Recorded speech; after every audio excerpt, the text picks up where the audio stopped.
자연분만하면 안 아프다? 실제로 안 아프지 않습니다.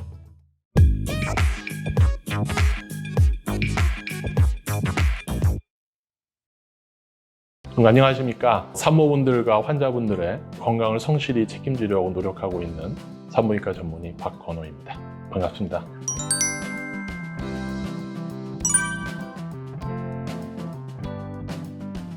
자연분만은 자궁 안에서 다 큰 아기를 자궁 수축을 통해서 자궁에서 자궁문을 통과해서 산도를 통해서 질 쪽으로 출산을 시키는 과정을 자연분만이라고 합니다.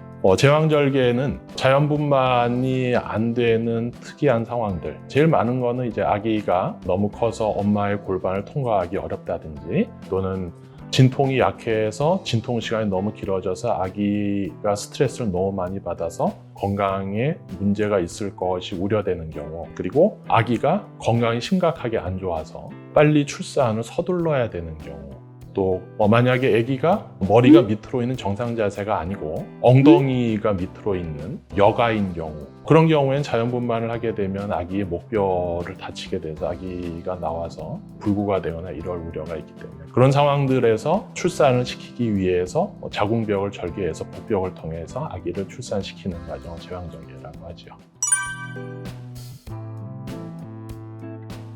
많은 분들이 한 15년 전만 해도 이제 자연분만에 열풍이 불었었죠. 자연분만 안 하면은 심각하게 건강에 문제가 생기고, 나중에 사는데 지장이 있고, 제왕절개 수술을 하면은 내가 루저인 것처럼 많은 분들이 그렇게 생각을 하시고 무리해서 자연분만을 많이 하고자 원하셨고, 저도 사실 많이 그렇게 해드리려고 노력을 했었는데, 요즘은 실제로는 그렇게까지 그게 중요한 것인가에 대한 생각이 있습니다. 그렇다고 해서 제가 제왕절개가 좋다는 얘기를 하는 것도 아니고 그쪽으로 몰고 가려는 뜻이 전혀 있는 건 아니고요. 어느 것이 좋다 안 좋다 이렇게 말씀드리는 것보다 하나하나의 항목별로 말씀을 드리는 게 그게 더 나을 것 같습니다. 일단은 자연분만 하면 안 아프다? 보통 그렇게 생각하시죠. 상처가 안 보이잖아요. 또 우리 밑에니까 상처도 작고, 실제로 안 아프지 않습니다. 특히 이제 첫째를 낳으시는 분들은 이제 안전하게 가운데가 아니라 이제 옆쪽으로 회음절개를 해서 항문이 상하는 거를 방지하기 위한 목적으로, 아픈 줄 알고 상처가 덧날 줄 알지만 옆쪽으로 회음절개를 해서 출산을 시키는데 통증이 꽤 있습니다. 상처가 났는데도 며칠 걸리죠. 보통 아프다고 하는 게 한 4, 5일에서 길게 일주일까지 갑니다. 안 아픈 거 아니죠. 물론 이제 둘째, 셋째 이렇게 경산모인 경우 자연분만을 하시게 되면은 안 아픈 방향으로 많이 해드리니까 그거는 조금 통증이 덜하긴 하겠지만 그래도 안 아픈 건 아닙니다. 제왕절개 같은 경우는 상처가 아기 머리가 나올 만큼은 배를 째야 되니까 아프죠.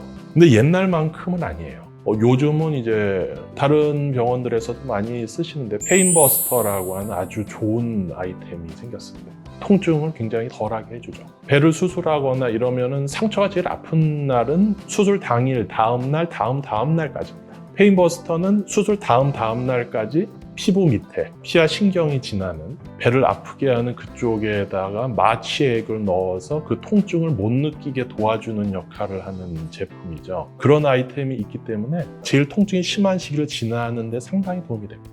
물론 이제 비용이 드는 일이라서 다 쓰세요 이렇게 말씀을 드리는 건 아니고, 어느 정도 통증 완화에 있어서는 이제 도움이 될 수 있다.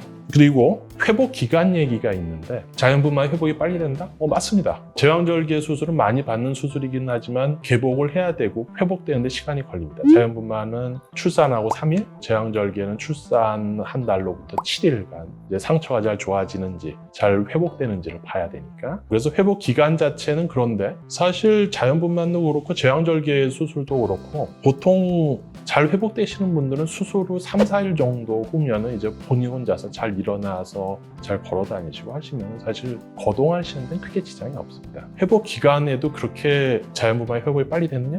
이렇게까지 단정을 지을 거는 아닌 걸로 저는 생각을 하고 있어요. 제왕절개 같은 경우에는 개복을 해야 되는 게 있는데, 개복 수술을 하게 되면은 이 자궁이라고 하는 기관, 자궁, 난소, 소장, 대장은 다 복강이라고 하는 요 공간에 함께 뭉쳐 있는 기관이기 때문에 개복을 하게 되면 배 안에 공기가 들어갔다 나가죠. 그러면은 배 안이 서로 들러붙는 일이 생깁니다. 네, 근데 그것도 역시 사람마다 달라요. 수술이 깨끗하게 잘 돼도 배 안이 많이 들러붙는 분들이 있고요. 수술이 뭐 너무 피가 많이 나고 너무 힘들게 수술이 됐는데도 나중에 보면 배 안이 별로 안 붙는 분들도 있어요. 그런 유착의 문제에 있어서는 제왕절개가 조금 우려가 될 수는 있죠. 근데 그것도 역시 유착을 막기 위해서 약제를 쓰는 게 있고요. 안 생기는 건 아니지만 그런 유착의 문제에 있어서는 사실은 개복 수술 한 번이라도 덜 하는 게 아무래도 유리한 점이 있기는 하겠죠. 자연분만이 이제 뭐 안 좋다고 말씀드리는 건 아닙니다. 네, 자연분만을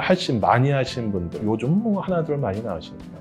뭐 하나둘 나오신 분들도 뭐 일을 너무 심하게 많이 하신 분들, 고생하면서 사신 분들, 빨래터에서 왜 쪼그리고 앉아서 빨래하는 자세 많이 하시는 분들, 그런 분들 밑으로 힘이 많이 가게 되고, 그러면은 요실금이 아무래도 생길 가능성이 더 높아집니다. 그리고 자궁질 탈출, 그러니까 자궁 밑으로 빠져버리는 일이 나이가 드시면 생길 위험성이 아무래도 제왕절개 수술하신 분들보다는 좀 많이 있죠. 뭐 그런 것들 때문에 자연분만을 피해야 되느냐? 사실 그건 또 아닌 거죠. 자연분만은 뭐 옛날에 우리 할머님들처럼 뭐 애를 4, 5, 6씩 나오시고 막 밭일 힘들게 하시고 이런 분들이야 뭐 나중에 이제 나이 7, 80대이신 밑이 빠지네 얘야 뭐 이러시면서 말씀을 하시는 경우가 아무래도 생길 수 있죠. 너무 소변이 많이 새는데 얘야?